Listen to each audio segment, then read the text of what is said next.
Hingga saat ini KPK belum mengeluarkan surat perintah penyidikan atau sprindik dalam kasus dugaan tindak pidana korupsi Rafael Aluntri Sambodo. Meski demikian, Pusat Pelaporan dan Analisis Transaksi Keuangan PPATK telah membuka safe deposit box milik Rafael senilai 37 miliar rupiah. Apakah PPATK memang memiliki kewenangan untuk membuka safe deposit box sebelum KPK mengeluarkan sprindik? Saya akan membahasnya bersama dengan mantan Wakil Kepala PPATK Susno Duaji. Selamat malam Pak Susno. Selamat malam Mbak, selamat malam pemirsa Metro TV Baik. sekalian. Pak Susno, kita akan mulai dialog usai jeda ya Pak. Jadi tetaplah bersama kami pemirsa, kami akan membahas mengapa KPK belum juga menetapkan Rafael sebagai tersangka. Sesaat lagi. Baik pemirsa, saya akan langsung membahas terkait dengan mengapa sampai saat ini KPK belum juga menetapkan Rafael Aluntri Sambodo sebagai tersangka. Sudah bergabung tadi mantan Wakil Kepala PPATK Pak Susno Duaji. Pak Susno, tadi sebelumnya saya sudah menyebutkan ya, meski belum ada sprindiknya tapi PPATK sudah membuka safe deposit box milik Rafael Alun. Apakah memang PPATK memiliki kewenangan itu Pak sebelum KPK menerbitkan sprindik? Ya, wewenang dari PPATK sangat luas ya, tetapi sebatas pada penyelidikan, dia bukan penyidik. Jadi begitu dilaporkan ada duit atau benda berharga di dalam safe deposit box yang disewa di bank, PPATK tentunya harus meyakinkan apakah laporan bahwa safe deposit box itu betul-betul berisi uang atau berisi benda berharga harus dilihat, harus dibuka. Jadi tidak boleh hanya laporan saja. Tetapi kalau rekening, ya misalnya ada lembaga keuangan atau lembaga jasa keuangan seperti bank gitu, melaporkan ada rekening si A dialiri dana sekian, atau dia mentransfer dana sekian, dia cukup dengan angka saja, tidak melihat uangnya. Karena begitu uang yang tertulis di rekening, pasti ada uangnya. Beda halnya dengan bahwa safe deposit box suatu bank disewa oleh seseorang. Pada saat orang menyewa, orang itu kan harus memberitahukan apakah isinya itu surat berharga, atau isinya dokumen penting, atau isinya berupa uang, walaupun tidak tahu jumlahnya gitu ya, dilaporkan pada bank. Tetapi begitu PPATK mengetahui itu, PPATK harus tahu. Dan karena ini sudah dilaporkan oleh PPATK kepada KPK, dan saya yakin ini dilaporkan juga kepada Mabes Polri, Baris Krim, ataupun Kejaksaan Agung. Dan yang sudah memfollow up, melakukan tindakan penyelidikan untuk merubah laporan transaksi keuangan PPATK, laporan intelijen itu, menjadi alat bukti, tentunya harus di follow up dengan pemeriksaan, penyelidikan oleh KPK. Jadi KPK harus segera bertindak. Nah, itu dia Pak Susno, terkait dengan KPK harus segera bertindak. Menurut Anda kalau KPK lamban dalam menentukan tersangka, apakah ini justru akan membuat orang-orang yang diduga melakukan tindak pidana korupsi dari pajak bisa lolos? Kalau untuk lolos sangat-sangat sulit ya, karena jejak elektronik daripada transaksi keuangan itu sudah terekam di perbankan. Nah, untuk membuktikannya sangat mudah. Untuk merubah laporan transaksi keuangan yang merupakan laporan intelijen dari PPATK menjadi alat bukti itu sangat mudah. Tetapi yang sulit untuk diamankan adalah uangnya atau harta kekayaan itu. Kalau rumah kan bisa dijual, mobil yang atas nama orang lain bisa dijual atau bisa dioper nama. Kemudian uang di dalam safe deposit box, kalau betul ada itu uangnya, kan bisa diambil karena belum diapa-apakan ya, belum disita, belum diblokir misalnya, ataupun kalau sudah diblokir, ditunda transaksi, itu kan terbatas.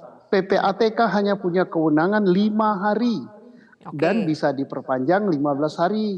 20 hari. Kalau 20 hari belum di take over oleh penyidik dalam hal ini oleh KPK atau oleh Baris Krim atau oleh Kejaksaan Agung, maka uang atau benda berharga bisa berupa perhiasan, tanah, rumah, mobil itu bisa hilang gitu. Ah, oke. Berarti hanya punya waktu 20 hari ya Pak, sejak PPATK mengungkap itu harusnya sudah di take over dari penyidik, kalau tidak ini akan menjadikan celah bagi orang-orang itu untuk menyembunyikan harta mereka atau jejak mereka. Iya, menyembunyikan atau menghilangkan benda-benda berharga. Tetapi pidananya tidak hilang karena menyembunyikan asal-usul atau menyembunyikan hasil atau menyamarkan atau membelanjakan atau menghibahkan dan atau lain terhadap hasil kejahatan itu, itulah tindak pidana pencucian uang. Termasuk menyamarkan, misalnya mobil Rubicon yang dibeli oleh si Rafael tapi diatasnamakan orang lain, Ya. itu adalah tindak pidana pencucian uang, menyamarkan gitu ya. Sudah kena dia pidana pencucian uang. Kemudian baru nanti diusut uang itu dari mana? Apakah dari penyalahgunaan jabatan? Apakah dari KKN, kolusi nepotisme atau gratifikasi, atau berupa suap atau berupa lain? Karena Oke. Rafael adalah pegawai negeri. Kalau dia melakukan itu maka dia sudah terkena dua pidana. Baik. Pidana pencucian uang dan pidana korupsi yang Oke. ancaman hukumannya sangat besar.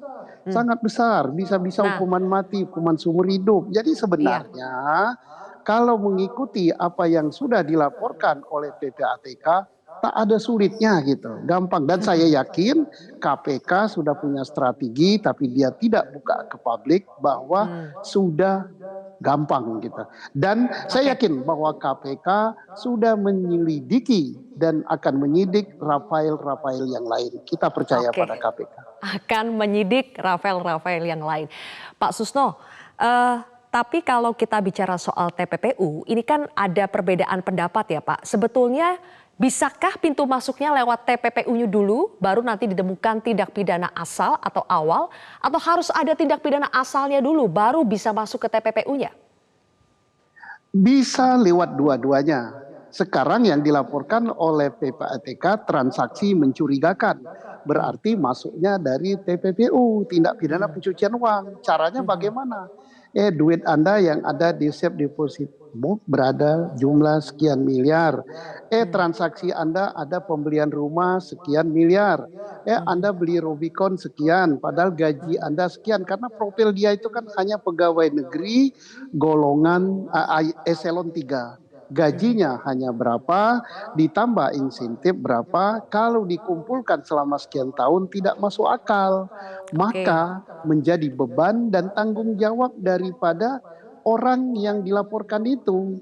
Kalau dia tidak bisa mempertanggungjawabkan, sedangkan profil dia adalah pegawai negeri, berarti dia melakukan tindak pidana penyalahgunaan jabatan atau tindak pidana suap atau tindak pidana gratifikasi. Berarti terbukti sudah tindak pidana pencucian uangnya. Oke. Sedangkan korupsinya pegawai negeri yang menerima gratifikasi, pegawai negeri yang menyalahgunakan jabatan, Baik. pegawai negeri yang menerima suap itu korupsi. Ya. Jadi sejajar gitu. Oke. Gampang Jadi ini. bisa pintu masuknya bisa dua-duanya ya Pak, bisa lewat TPPU-nya atau Bisa, dari bisa. korupsinya Ya. bisa. Oke. Nah, kemudian ini Pak Susno, kalau kita berbicara dengan orang-orang pajak, tadi Pak Susno sudah menggambarkan bagaimana mereka punya cara-cara khusus untuk menyamarkan, menyembunyikan harta mereka dengan mengatasnamakan orang lain dan sebagainya. Menurut Anda, apakah modus yang dipakai ini akan menyulitkan KPK untuk bisa menetapkan orang tersebut sebagai tersangka karena jalannya sudah diatur, sudah licin lah mereka bagaimana cara menyembunyikan harta mereka? Tidak, saya yakin KPK bisa gampang sekali. Berkali-kali saya katakan bahwa menyelidiki dan menyidik tindak pidana pencucian uang dan tindak pidana korupsi, apalagi sudah ada laporan transaksi keuangan mencurigakan dari PPATK, itu sangat mudah. Lebih mudah daripada menyelidiki dan menyidik tindak pidana pencurian jemuran pakaian. atau tindak pidana pencurian sandal di masjid gitu. Itu susah gitu. Tapi ini ada jejak elektroniknya ada, segalanya ada. Dan PPATK itu dia mempunyai data-data transaksi baik pembelanjaan, baik transfer, baik transaksi yang lewat notaris membeli rumah, baik transaksi membeli surat berharga, baik transaksi merupakan menghibahkan dan sebagainya ada di PPATK. Baik. Tinggal aparat penyelidik dan penyidik dalam hal ini KPK menindaklanjuti, merubah laporan dari PPATK menjadi alat bukti berupa alat bukti elektronik. Ditambah keterangan saksi ahli misalnya dari perbankan, dari asuransi, dari notaris atau dari mana. Tambah lagi keterangan saksi dari misalnya orang yang menjual mobil, orang yang menjual tanah, orang yang apa-apa. Berarti alat buktinya sudah lebih dari 2, sudah 3. Berdasarkan pasal 184 KU HAP atau UHAP sudah terbukti sah dan meyakinkan gitu. Oke, baik. Mudah sebetulnya ya buat KPK untuk membuktikan ini. Baik, Pak Susno. Saya ingin memutarkan, tadi sudah ada pertemuan ya antara Kepala PPATK dengan Kementerian Keuangan menyerahkan data yang disebut sebagai transaksi janggal senilai 300 triliun rupiah. Kita simak dulu pernyataannya dan nanti Pak Susno silakan dikomentari. Kasus itulah yang secara konsekuensi logis memiliki nilai yang luar biasa besar yang kita sebut dengan kemarin 300 triliun. Nah, dalam kerangka itu perlu dipahami bahwa ini bukan tentang adanya abuse of power ataupun adanya korupsi yang dilakukan oleh pegawai dari Kementerian Keuangan. Tapi ini lebih kepada tusi Kementerian Keuangan yang menangani kasus-kasus tindak pidana asal yang menjadi kewajiban kami pada saat kami melakukan hasil analisis, kami sampaikan kepada Kementerian Keuangan untuk ditindaklanjuti. Dan kami terus melakukan koordinasi, kami terus melakukan upaya bagaimana kasus-kasus ini bisa kita tangani secara baik, tidak hanya dengan Kementerian Keuangan, tapi juga dengan aparat penegak hukum lain. Baik, Pak Susno. Jadi tadi disampaikan jangan sampai ada salah persepsi di publik bahwa yang disampaikan PPATK kepada Kementerian Keuangan itu bukan maksudnya 300 triliun itu adalah penyalahgunaan kewenangan atau korupsi di Kementerian Keuangan, tapi lebih kepada kasus-kasus yang kami sampaikan kepada Kementerian Keuangan dalam posisi Kementerian Keuangan sebagai penyidik tindak pidana asal pencucian uang. Pak, ini bagi kami ini sulit dimengerti, tapi mungkin Pak Susno yang punya background sebagai PPATK ini maksudnya bagaimana sih? Karena sebelumnya Ibu Menteri Keuangan juga bingung dari mana itu 300 triliun rupiah. Jadi itu jelas sekali ya, PPATK bukanlah lembaga penyidik. Dia adalah lembaga intelijen yang mendapatkan transaksi keuangan sebesar itu. Yang menurut PPATK itu tidak wajar. Jelas Pak Ivan selaku ketua PPATK dia sudah pada ranah dia tidak mau mengatakan itu korupsi karena dia tidak menyidik tetapi mencurigakan. Kemudian dia berikan kepada Irjen Kementerian Keuangan atau langsung kepada Bu Menteri, silakan transaksi yang tidak wajar ini selidiki predikat crime-nya sesuai dengan kewenangan Kementerian Keuangan dalam hal ini Dirjen Pajak dan Dirjen Bea Cukai, kan mereka punya penyidik kan, penyidik pajak dan penyidik bea cukai. Apakah transaksi yang mencurigakan sebesar 300 triliun itu ada predikat crime di bidang penyelewengan pembayaran pajak, bukan nilep duit pajak ya, tetapi kong kali kong antara wajib pajak dengan para petugas pajak dan petugas dari bea cukai. Pak Ivan sudah tepat sekali, dia tidak memiliki dan tidak menyebutkan. Nah, sekarang tinggal Kementerian Keuangan. Baik irjennya, fungsi keirjenan dan fungsi penyidik, ya penyidik bea cukainya dan penyidik pajaknya. Ada enggak main kong kali kong? Karena apa? Yang dimainkan oleh petugas pajak dan petugas bea cukai itu bukan uang yang sudah kita bayarkan. Tidak. Jadi kalau uang yang sudah kita bayarkan, misalnya saya bayar pajak 1 juta, tercatat di situ, masuk ke bank, masuk ke buku, masuk ke rekening Kementerian Keuangan, CQ Dirjen Pajak, itu nggak bisa ditilep 1 sen pun ya. Tapi yang cara modus operandi mereka, kong kali kong misalnya, suatu perusahaan harus membayar pajak 1 triliun. Oke. Nah, terjadilah denda damai, nggak usah 1 triliun deh, lu bayar 500 miliar saja, yang 500 miliarnya, haheho haheho.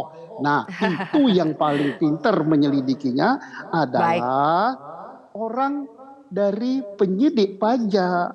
Atau mereka tidak mau menyidik itu, atau mereka, menyidik kawan jeruk makan jeruk ini. Iya Pak, itu nggak jeruk makan jeruk kalau datanya diserahkan kepada penyidik pajak, terus penyidik pajak yang harus membongkarnya? Iya, makanya tidak terbongkar sampai sekarang. Jadi bukan, kita harus paham, masyarakat awam, yang ditilep itu bukan pajak yang sudah dibayar, yang sudah tercatat dalam rekening, bukan. Oke. Tapi yang belum dibayar, kan banyak wajib pajak besar. Nah, yang harus menyidik kalau memang tidak terbongkar oleh Kementerian Keuangan, dalam hal ini penyidik pajak, ya disinilah yang harus turun KPK, Baik, Bareskrim, oke. dan Kejaksaan Agung. Nah, ini yang kita tunggu. Baik, mudah-mudahan didengar ya oleh para penegak hukum ya. Terima kasih Pak Susno Duaji, mantan Wakil Kepala PPATK telah bergabung bersama kami dalam diskusi di Prime Time News hari ini.